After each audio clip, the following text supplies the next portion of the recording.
જ્યારથી હું ઇન્ડિયા છોડીને અહીં બહાર મૂવ થઈ છું ને ત્યારથી લિટરલી મને યાદ નહીં રહેતું કે કયું ફેસ્ટિવલ ક્યારે આવે છે કે આજે કયું ફેસ્ટિવલ છે.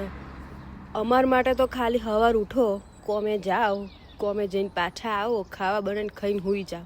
જે દિવસ રજા હોય ને એ જ ફેસ્ટિવલ છે. એ દિવસે જલસા મીન્સ એ જ દિવસે લોન્ડ્રી કરો ને ગ્રોસરી લાવો. એ બાકી કયો તહેવાર આવે છે ને શું થાય છે ને દુનિયાની કઈ લેવા દેવીને કંઈ ખબર જ નહીં. અને એમાં તમે ઇન્ડિયા બેઠા અહીંયા આગળ ફોન કરો, વિડીયો કોલો કરો અને કે લો જોવો આજે તો આ છે, લો જોવો.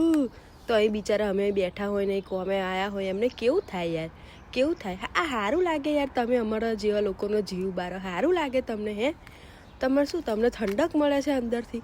અમે કોઈ દિવસ તમારો એવો, પણ અમારા જોડે એવો જીવ બારવા જેવોય નહીં હોતો.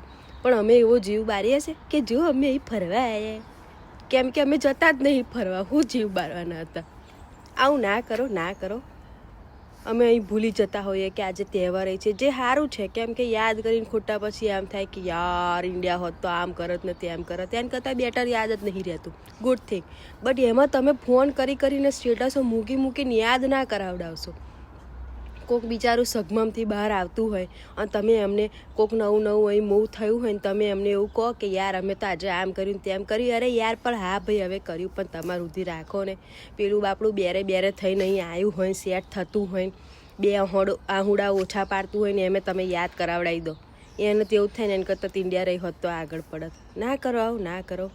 By the way, happy Makar Sankranti, happy Uttarayan. મારા વતીની પતંગો ચગાવી દેજો અને મારા વતીનું દાન કરી દેજો.